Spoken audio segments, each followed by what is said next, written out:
Subscribe now and press the bell icon. Never miss an update. Hello students, आपका welcome है आपके अपने YouTube channel maths with Harish Gupta में। मैंने पिछली दो वीडियो में मैंने आपको इसका बेसिक बताया था। घातांक की अवधारणा के बारे में, घातांक के रूल के बारे में मैंने आपको बताया था। और दूसरी वीडियो मैंने आपको कुछ एग्जाम्पल्स वगैरह कराए थे मैंने। और इस वीडियो में हम पढ़ेंगे इनके कुछ अदर क्वेश्चंस। लास्ट में मैं आपके वो क्वेश्चंस कराऊंगा जो आपके एग्जाम में पूछे गए हैं। तो नंबर 1 हम पढ़ेंगे। आपको क्वेश्चन कैसे लिखा हुआ मिलेगा? आपको ऐसे मिलेगा कि निम्नलिखित को सरल कीजिए। ए पहला क्वेश्चन है, बी और क्वेश्चन है, और भी है, इसमें पार्ट हैं इस क्वेश्चंस के। तो फर्स्ट क्वेश्चन में ए पार्ट में दे रखा है कि 3 की घात 7 गुणा 3 की घात 8। तो मैंने आपको बताया था कि आधार बराबर हों, आधार एक जैसे हों तो उनकी घातें क्या होती हैं? ऐड हो जाती हैं, जुड़ जाती हैं। जब इनके आधार बराबर होंगे तो उनकी घातें जुड़ जाएंगी। तो हम लिखेंगे बराबर में। सॉल्व कैसे करेंगे? तो मैं यहाँ 3 लिखूंगा क्योंकि गुणा में घातें जुड़ जाती हैं और ये तभी होता है ऐसा जब आधार बराबर होते हैं। तो यहाँ भी 3 है, यहाँ भी 3 है। तो मैं ऊपर लिखूंगा 7 + 8 और बराबर हो जाएगा 3 की घात 15 और यही हमारा आंसर हो जाएगा। ऐसे ही यहां पर करेंगे। तो पहले हम इसको सॉल्व कर लेते हैं यहां से यहां तक को, क्योंकि दोनों में यहां भी 6 है, यहां भी 6 दे रखा है, बीच में गुणा का साइन दे रखा है, चिन्ह दे रखा है। तो मैं यहाँ 6 लिखूंगा और ऊपर क्या हो जाएगा? 4 + 2 हो जाएगा। और नेक्स्ट वाले को डिवाइड को मैं ऐसे ही रहने देता हूं। 6 की पावर में कितना? 5 लिख दिया मैंने। यहां पर हो जाएगा 6 की पावर 4 और 2 कितने हो गए? 6 हो गए। डिवाइड बाई कितना? 6 की पावर 5। और गुणा में घातें जुड़ती हैं और अगर बेस बराबर हो तो भाग में घातें क्या होती हैं? घट जाती हैं। ये मैंने आपको बताया था। तो 6 की घात 6 - 5 तो बराबर में हो जाएगा 6 की घात 1 और 6 की घात 1 का मतलब कितना आंसर आ गया? 6 हमारा आंसर आ जाएगा। ये क्वेश्चन थे। और सी पार्ट देखते हैं इसका। सी पार्ट में दे रखा है, पहले इनको दोनों को सॉल्व करते हैं। तो ये हो जाएगा हमारा 5 की घात 9 + 4 हो जाएगा क्योंकि गुणा में घातें जुड़ जाएंगी। भाग में इसको ऐसे ही लिख देता हूं। 5 की घात मैंने 8 ऐसे रहने दिया। और यहां पर हो जाएगा 9 और 4 हो जाएंगे 13 हो जाएंगे। तो मैं लिख सकता हूं यहां 5 की घात 13 और भाग 5 की घात 8 और ये हो जाएगा 5 की घात। अब ये दोनों के बीच में किसका साइन है? ये भाग का साइन है। और भाग में घातें क्या होती हैं? घट जाती हैं। लेकिन ये तभी होता है जब ये आधार बराबर हो। यहां भी 5 है, यहां भी 5 है। तो कितना हो जाएगा? 13 - 8 और ये हो जाएगा हमारा 5 की पावर में 5 हमारा आंसर आ जाएगा। अगर आपको बेसिक अच्छी तरह से समझ में आ गया है तो आप क्या करोगे कि आप इसको पॉज कर करके अपने आप क्वेश्चंस को सॉल्व करोगे और उसके बाद में मेरा सॉल्यूशन देखोगे कि आपका किया हुआ सॉल्यूशन मेरे सॉल्यूशन की तरह है या उससे अलग है या आंसर गलत आ रहा है आपका। आप अगर ऐसा करोगे तो आप अच्छी तरह से सीख पाओगे। इक्वल टू में देखते हैं क्या दे रखा है। ये भी 2/3 है, ये भी 2/3 है। तो आधार तो दोनों का 2/3 है। घात अलग अलग दे रखी है, बीच में मल्टीप्लाई दे रखा है। जब आधार एक जैसा हो और गुणा में दे रखा हो बीच में तो हम उनकी घातों को क्या करते हैं? प्लस कर देते हैं। तो मैं यहां लिखूंगा 2/3 की घात में 2 + 3 बराबर कितना हो जाएगा? तो हम लिखेंगे 2/3 की घात में कितना हो जाएगा? 5 हो जाएगा। 2 और 3 कितने हो जाएंगे? 5 हो जाएंगे। 2 × 6 मत कर देना क्योंकि गुणा में घातें गुणा नहीं होती, जुड़ जाती हैं। अगर आधार बराबर हो तो गुणा में घातें क्या होंगी? जुड़ जाएंगी। तो 2/3 की घात 5 आ जाएगा। एक तो आंसर हमारा ये हुआ। अगर हम इसको आगे भी सॉल्व करना चाहें तो आगे भी सॉल्व कर सकते हैं। मैं यहां लिख सकता हूं इसको, जब ये 2/3 के पूरे में ब्रैकेट लगी हुई है तो इसका मतलब है 2 की घात भी 5 मतलब है इसका, और बटे में 3 की घात 5 भी मतलब है। 2 की घात 5 का मतलब है कि 2 की गुणा 5 बार करना, 5 से नहीं 5 बार करना। तो 2 दूनी 4, दूनी 8, दूनी 16, दूनी कितना? 32 बटे 3 की घात 5। तो 3 × 9, 9 × 27, 3 × 81 और 81 × कितना? 243। तो 32 बटे कितना आ गया, 243 हमारा आंसर आ गया। तो ये भी हमारा आंसर है और ये भी हमारा आंसर दे रखा है, ठीक है ना। दोनों आंसर होंगे, आप यहां भी छोड़ सकते हो और आप इसको यहां भी तक भी सॉल्व कर सकते हो। अभी इसी का ई पार्ट दे रखा है आपको, 4/9 की घात 3, 4/9 की घात 4 भाग 4/9 की घात 5। हम इसको डायरेक्ट भी इसको सॉल्व कर सकते हैं और हम इसको पहले इनको सॉल्व कर लें, फिर उसको बाद में इसको सॉल्व कर लेते हैं। तो पहले हम क्या करेंगे, देखो जरा 4/9 यहां भी है, 4/9 यहां भी है, इसका मतलब आधार दोनों के बराबर हैं।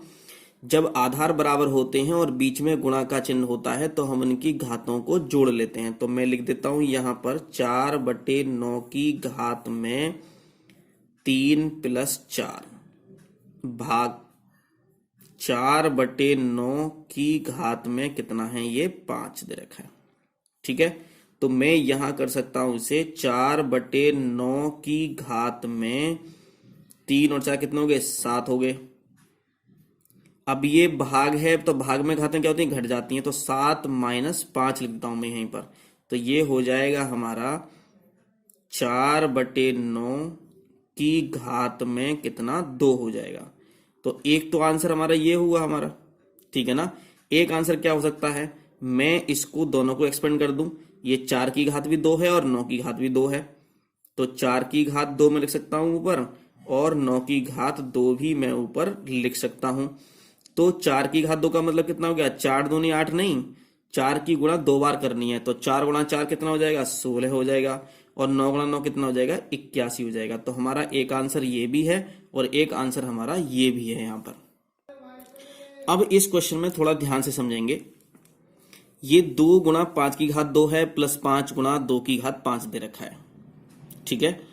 तो अब यहां पर ऐसा तो कुछ है नहीं, देखो यहां 2 है यहाँ 5 है, तो दोनों के आधार अलग अलग दे रखे हैं। तो हम इसको क्या करेंगे, हम इसको करेंगे कि 2 ऐसी रहने देते हैं और 5 की 2 का मतलब कितना हो जाएगा, 25 हो जाएगा।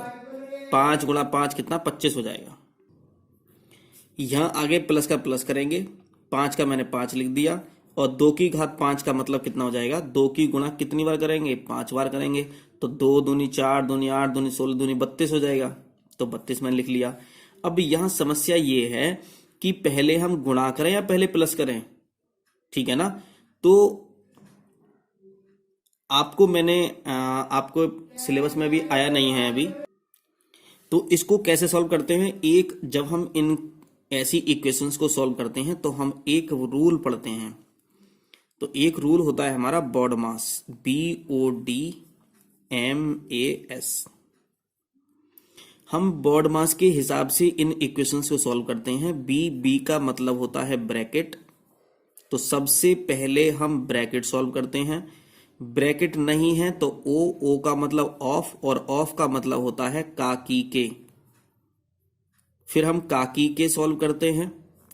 अगर ऑफ काकी के भी नहीं है तो डी का मतलब है डिवाइड, मतलब भाग करना।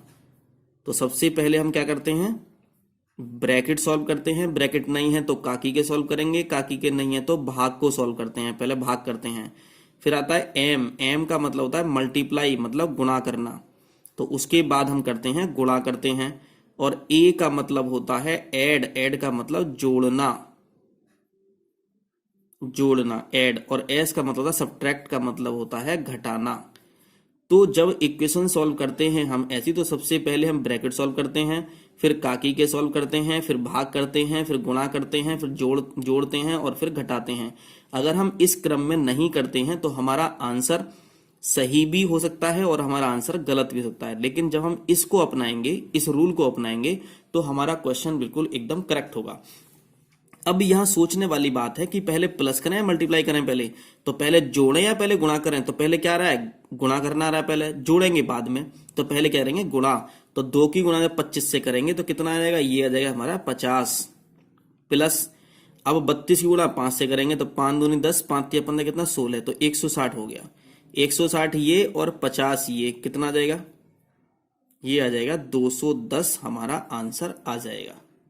ओके, तो ये इंपॉर्टेंट है, ये आपको शायद आपके सिलेबस में पहले होगा तो आपको बताया होगा, या आप जानते होंगे कि BODMAS का रूल यहाँ पर अप्लाई होता है। अगर हम पहले प्लस कर लें, अगर यहाँ पर 25 और 5 30 कर लें, तो ये क्वेश्चन क्या हो जाएगा, गलत हो जाएगा। ओके। अब हम क्वेश्चन 2 के कुछ पार्ट्स दे रखे हैं, यहाँ 4 पार्ट्स दे रखे हैं। पहले हम ए को देखते हैं, फिर बी को देखेंगे। तो ए क्वेश्चंस भी बिल्कुल पहले की तरह होगा जैसे मैंने पहले कराए थे। यहाँ भी 15 है, यहाँ भी 15 है, बीच में गुणा का साइन दे रखा है। तो हम क्या लिखेंगे, 15 की घात में 8 प्लस 12 लिखेंगे, और इसको हम ऐसे ही रहने देते हैं, भाग 15 की घात में 20 हो जाएगा। ठीक है, तो जब ये आएगा तो अब हम जोड़ेंगे, तो मैं 15 यहां लिखूंगा और 12 और 8 कितना हो गए, 20 हो गए, और भाग में मैं लिखूंगा यहाँ पर 15 की घात 20 लिखेंगे। अब यहाँ भी 15 है, यहाँ भी 15 है, और बीच में क्या है, भाग दे रखा है। तो गुणा में घातें क्या हो रही थी, जुड़ रही थी, और भाग में घातें क्या होती हैं, घटाते हैं। तो 15 की घात कितना आ जाएगा, 20 माइनस 20 आ जाएगा, तो बराबर आ जाएगा 15 की घात में कितना, 0। और किसी की घात में भी 0 आ जाए, कोई भी नंबर हो, यहाँ 15 दे रखा है, 15 की जगह चाहे x हो, चाहे y हो, चाहे a हो, चाहे b हो, चाहे 1 हो, चाहे 2 हो, चाहे 3 हो, कुछ भी दे रखा हो, आधार कुछ भी हो, और अगर घात में 0 दे रखा हो तो उसकी वैल्यू होती है 1। तो यहां पर हमारा आंसर आ जाएगा 1। ऐसे ही सो करेंगे यहाँ पर, तो ये कितना होगा, तो यहाँ भी 25 है, यहाँ भी 25 है, तो मैं इसको लिख सकता हूं 25 की घात में कितना, 3 प्लस 7, और भाग को मैंने ऐसे ही लिख दिया 25 की घात 10। अब ये कितना आ गया, अब इसको जोड़ेंगे तो कितना आ जाएगा, 25 की घात 10 आ जाएगा, और यहाँ भाग 25 की घात कितना, 10 दे रखा है। अब भाग दे रखा है, ये आधार है, ये भी आधार है, तो हम क्या करेंगे, तो दोनों आधार बराबर दे रखे हैं, तो घातें क्या होंगी, घट जाएंगी। अब ऐसा नहीं कि घातें बराबर होंगी, तो घातें बराबर हो या ना बराबर हो उससे मतलब नहीं है। हमें केवल क्या देखना होता है ऐसे क्वेश्चंस में, घातों वाले क्वेश्चंस में, हमें केवल ये देखना होता है कि इनके आधार बराबर हैं या नहीं है। घातों से कोई मतलब नहीं होता।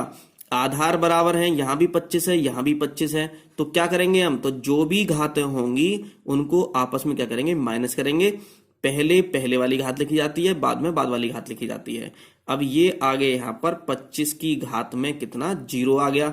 और अभी मैंने आपको क्या बताया था, मैंने अभी आपको बताया था कि यहां नंबर कुछ भी दे रखा हो, उसकी घात अगर 0 हो जाए तो उसकी वैल्यू होती है 1, और 1 ही हमारा यहाँ पर आंसर आ जाएगा।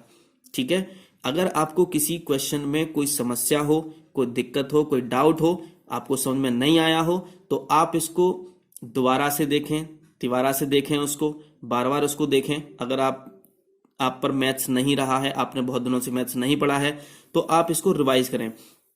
उसके बाद भी अगर कोई चीज रह जाती है समझने के लिए, या कोई क्वेश्चन आपसे नहीं हो पाता है, या कोई और प्रॉब्लम है, तो आप मुझे मैसेज कर सकते हैं। ठीक है, आप कमेंट कर सकते हैं और मुझे लिख सकते हैं, तो मैं उसको अगली वीडियो में आपको पूरा डिटेल में समझा दूंगा। ओके, अब आगे पार्ट पर चलते हैं, सी पार्ट पर। अब क्वेश्चन नंबर सी में क्या दे रखा है, ये भी ऐसे ही क्वेश्चन दे रखा है, बिल्कुल जैसे मैंने पहले करा रहा हूं मैं। कुछ बच्चे सोच रहे होंगे कि एक ही टाइप के क्वेश्चन कराए जा रहे हैं, एक ही टाइप के क्वेश्चन कराए जा रहे हैं, ये तो हम अपने आप भी कर लेंगे। अरे भाई, आपके सिलेबस में ही इसी टाइप के क्वेश्चंस हैं, आपसे क्वेश्चंस ऐसे ही पूछे जाएंगे, इसी लेवल के पूछे जाएंगे, इसलिए मैं आपको ये इजी क्वेश्चंस करा रहा हूं। इसका मतलब ये नहीं है कि ये क्वेश्चंस आपके नहीं आएंगे, लेकिन ये चैप्टर आपका बहुत बड़ा है। जब आप टेट की तैयारी करोगे तो आप इसमें एक्स्ट्रा और भी पढ़ोगे, लेकिन आप सबसे पहले डीएलएड की तैयारी कर रहे हैं, डीएलएड का पेपर आपको सबसे पहले देना है, तो इसलिए डीएलएड में जितना आएगा मैं आपको इस वीडियो में उतना ही कराऊंगा। ओके, तो यहां पर भी वही बात है, यहां भी 1/2 आधार है, यहां भी 1/2 आधार है, 1/2 आधार है। जब आधार बराबर होंगे और बीच में गुणा होगा तो उनकी घातें ऐड हो जाएंगी। तो मैं यहां लिख सकता हूं 1/2 की पावर में 6 प्लस 3, और डिवाइड मैंने ऐसे लिख दिया, ये वाला मैंने ऐसे लिख दिया, और मैंने 1/2 की पावर में 8 को मैंने ऐसे ही लिख दिया।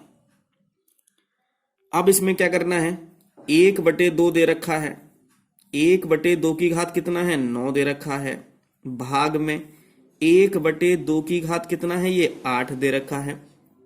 तो क्या करेंगे भी इसमें, अब देखो यहां भी 1/2 है, यहां भी 1/2 है, अरे दोनों के आधार बराबर हैं, बीच में भाग है, तो क्या करेंगे, इसको माइनस करेंगे। तो माइनस कैसे करेंगे, तो 1/2 लिखेंगे, आधार लिखते हैं पहले, और फिर 9 माइनस कितना, 8 करेंगे। तो कितना आ जाएगा, तो ये आ जाएगा 1/2 की घात में कितना 1। तो कितना आ जाएगा, जब 1 होता है तो उसकी कोई वैल्यू नहीं, तो क्या कहते हैं इसको ऐसे के ऐसे लिख देते हैं, तो 1/2 कितना हमारा आंसर आ जाएगा।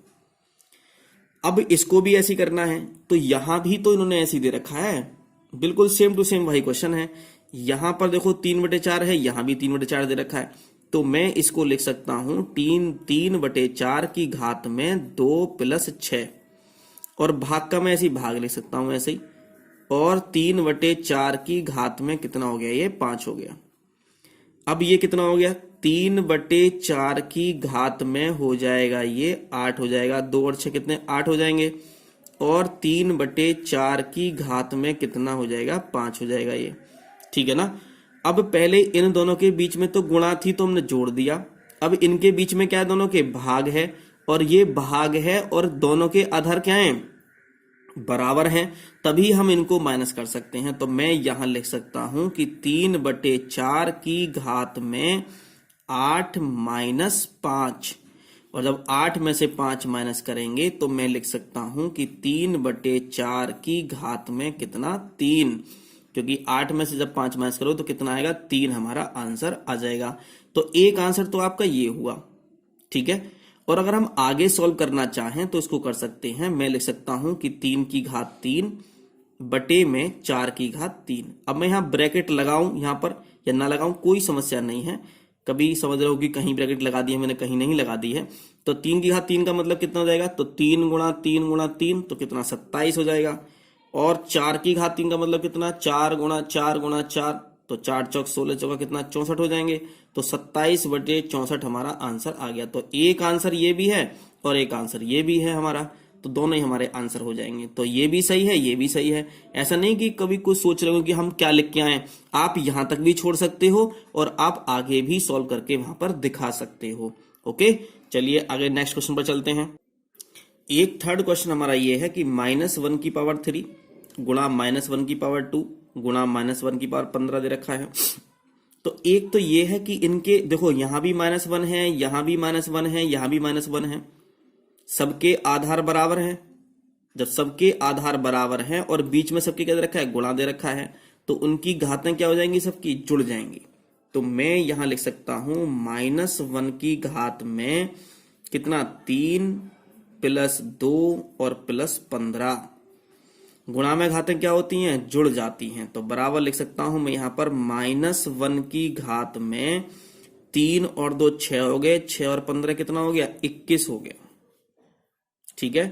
अब मैंने आपको बताया था कि ब्रैकेट के अंदर माइनस दे रखा हो तो हम देखते हैं कि घात सम संख्या है विषम संख्या है, तो ये 21 क्या है हमारी विषम संख्या है, तो विषम संख्या होती है तो माइनस का आंसर किस में आता है, माइनस में आंसर आता है। अब रही बात 1 की बात रही, तो 1 की पावर 21, तो 1 की मल्टीप्लाई, तो इसका क्या मतलब है 1 की पावर 21 का, कि 1 की मल्टीप्लाई 1 की गुणा कितनी बार 21 बार, 21 टाइम्स हमें करानी है। तो 21 बार कराओ चाहे 20 बार कराओ चाहे 50 बार कराओ 1 की, तो 1 1 जा 1 1 1 जा 1 1 1 जा 1, तो कितना आंसर आएगा 1 आंसर आ जाएगा। तो कितना आंसर आ गया -1 आंसर आ गया।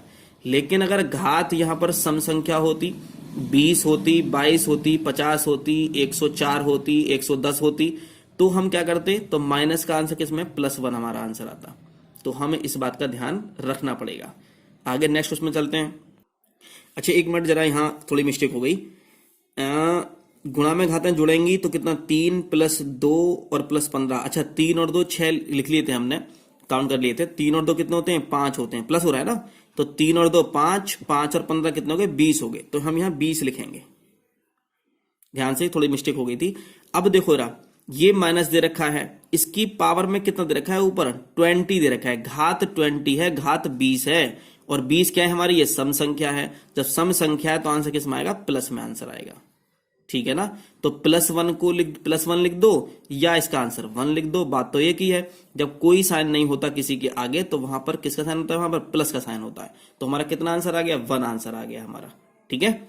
चलिए नेक्स्ट क्वेश्चन देखते हैं आगे। अब ये फोर्थ क्वेश्चन है आपके पास, -1 की पावर 49, और ये ऐसे ही है, हो गया था, पहले मल्टीप्लाई लिख दिया था मैंने, लेकिन वो कट है, ये कुछ भी नहीं है यहाँ पर, भाग -1 की पावर 25। अब हम सबसे पहले देखते हैं कि ये -1 है और ये भी -1 है, मतलब आधार दोनों के बराबर हैं। बीच में भाग दे रखा है। जब आधार दोनों के बराबर होंगे और बीच में भाग होगा तो हम घातों को क्या कर देते हैं, माइनस कर देते हैं। और अगर बीच में भाग की जगह गुणा होता तो हम इसको जोड़ देते। तो ये आ जाएगा हमारा -1 की घात में 49 में से जब तुम 25 माइनस करोगे तो कितना बचेगा, 9 में से 5 के 4 बचेंगे, कितना 24 बचेगा। अब ये बताओ माइनस दे रखा है अंदर और घात क्या है, 24 दे रखी है। अब 24 का मतलब क्या है, सम संख्या विषम संख्या, ये तो सम संख्या है। जब सम संख्या तो आंसर किसमें आएगा, प्लस में आंसर आएगा।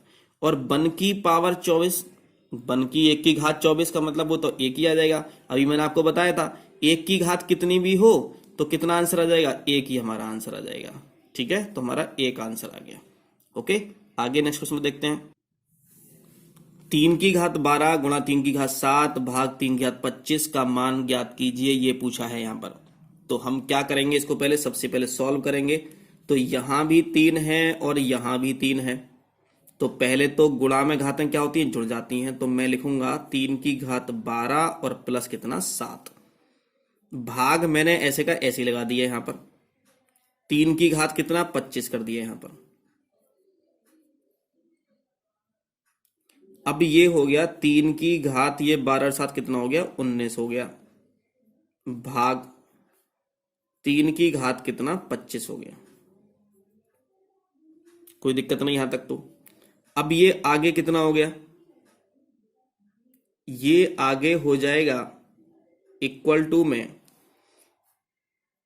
यहां भी 3 है यहां भी 3 है, दोनों में आधार बराबर है, बीच में भाग दे रखा है, तो क्या कर देते हैं, माइनस कर देते हैं इनकी घातों को। तो पहले 25 लिखें, पहले 19 लिखें, नहीं ऐसा नहीं सोचना हमें केवल क्या करना होता है, जो पहले नंबर होगा उसकी घात पहले लिखेंगे। तो मैं यहां क्या लिखूंगा, 19 लिखूंगा, माइनस कौन सी घात, ये वाली घात कितनी है, 25 दे रखी है। तो अब ये आ गया हमारा आंसर 3 की घात में कितना, अब 15 इसमें से माइनस करने, अब बड़े में छोटा माइनस करते हैं ना, तो 15 में से 9 कितना बचेगा, 6 बचेगा। अब ये 6 किसका आएगा, ये माइनस का आंसर आएगा। 6 किसका आंसर आ जाएगा, ये माइनस का आएगा, क्योंकि ये माइनस के ज्यादा हैं तो इसलिए माइनस का बचेगा यहां पर। अब एक आंसर तो हमारा ये ही है। एक आंसर हमारा ये हो सकता है कि जब ये माइनस में घात दे रखी है तो उसको नीचे ले आओ, तो ये किसकी हो जाएगी, प्लस की हो जाएगी। तो मैंने बताया था कि ऊपर से नीचे जाने पर या नीचे से ऊपर जाने पर घातों के जो चिन्ह होते हैं वो चेंज हो जाते हैं। माइनस में तो प्लस हो जाएगा, प्लस में तो माइनस में हो जाएगा। अब जैसे ये 3 की घात -6 था, इसको हम नीचे ले गए, बटे में ले गए, हर में ले गए इसको, तो 1/, कितना होगा, 3/6, मतलब प्लस का 6 हो गया यहाँ पर ये। अब हम इसको आगे और भी बढ़ा सकते हैं, यहां भी ये भी हमारा आंसर हो सकता है, और आगे हम इसको और भी बढ़ा सकते हैं। तो 1 का तो मैं 1 लिखूंगा, और 3 की घात 6 का मतलब कितना हो जाएगा, 3 की घात 6 का मतलब कितना हो जाएगा भाई, 3 की गुणा 6 बार कर लो, तो 3 गुणा 3 गुणा 3 गुणा 3 गुणा 3 गुणा 3, तो 6 बार हो गया। तो 3 तिया 9, 9 तिया 27, 27 तिया 81, 81 तिया कितना 243, और 243 तिया कितना हो जाएगा, 729 हो जाएगा। तो कितना 729 आ गया, 1/729 हमारा आंसर। तो आंसर हमारा ये भी सही है, आंसर हमारा ये भी सही है, आंसर हमारा ये भी सही है। तो कहीं भी आप छोड़ सकते हो इसको, तो हमारा आंसर सब में एक ही होगा। तो हमारा ये आंसर हो गया 1/729। ये क्वेश्चन दे रखा है कि 15,625 के अभाज्य गुणनखंड ज्ञात कर 15,625 को आधार 5 पर घातीय संकेतन के रूप में व्यक्त कीजिए। तो इन्होंने कहा आधार 5 होना चाहिए, तो हम कैसे सॉल्व करेंगे इस क्वेश्चन को। इन्होंने क्या कहा, आधार क्या होना चाहिए, 5 होना चाहिए। तो जिस आधार पर इसने बोला है हम उसी नंबर से उसको डिवाइड करते रहते हैं। अब किस नंबर को बोला है, 15,625 को बोला है। आधार क्या करना है हमें, इसमें 5 करना है आधार हमें, तो हम 5 से भाग करेंगे। तो 5 तिया 15, 5 एकम 5, 5 दूनी 10, 5 पंजे 25। अगर आपसे ऐसे भाग नहीं होता है तो आप वैसे भाग कर लें, जैसे 5 से करते हैं भाग, ठीक है ना। फिर इसे किससे भाग करेंगे, 5 से ही भाग करेंगे। तो 31 में तो 5 छंग 30 हो गया, फिर 12 बचा, 5 दूनी 10, फिर 25 कितना, 5 पंजे 25 हो गया। फिर 5 से करेंगे तो 5 एकम 5, 5 दूनी 10, 5 पंजे 25 हो गया। फिर 5 से करेंगे हम इसको, 5 दूनी 10, 5 पंजे 25 हो गया। फिर 5 से करेंगे तो 5 पंजे कितना 25 हो गया। फिर 5 से करेंगे कितना, 1 आ गया। तो हम लिखेंगे यहां पर 15,625 बराबर कितनी बार है? 5 गुणा 1 2 3 4 5 6। तो हम लिखेंगे 5 गुणा 5 गुणा 5 गुणा 5 गुणा 5 गुणा 5 बराबर, अब ये कितनी बार है? 5। अब 5 की घात कितनी है? यहाँ भी 1 है, यहाँ भी 1 है, यहाँ भी 1 है, यहाँ भी 1 है, यहाँ भी 1 है, यहाँ भी 1 है। सबके आधार क्या है? सबके 5 5 दे रखे हैं। तो मैंने बताया था कि आधार बराबर हो तो उनकी गुणा में घातें जुड़ जाती हैं। तो 1 + 1 + 1 + 1 + 1 + 1 हो जाएगा। 1 2 3 4 5 6 हो जाएगा।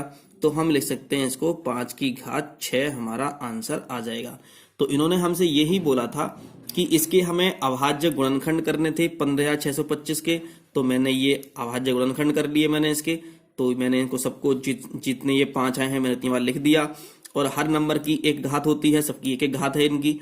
तो गुणा में दे रखे हैं सबके सब नंबर, सबके आधार 5 5 दे रखे हैं। तो मैंने इनको सबको जोड़ लिया तो 5 यार कितना आ गया? 6 आ गया। तो इन्होंने कहा था कि 15,625 के अभाज्य गुणनखंड ज्ञात कर।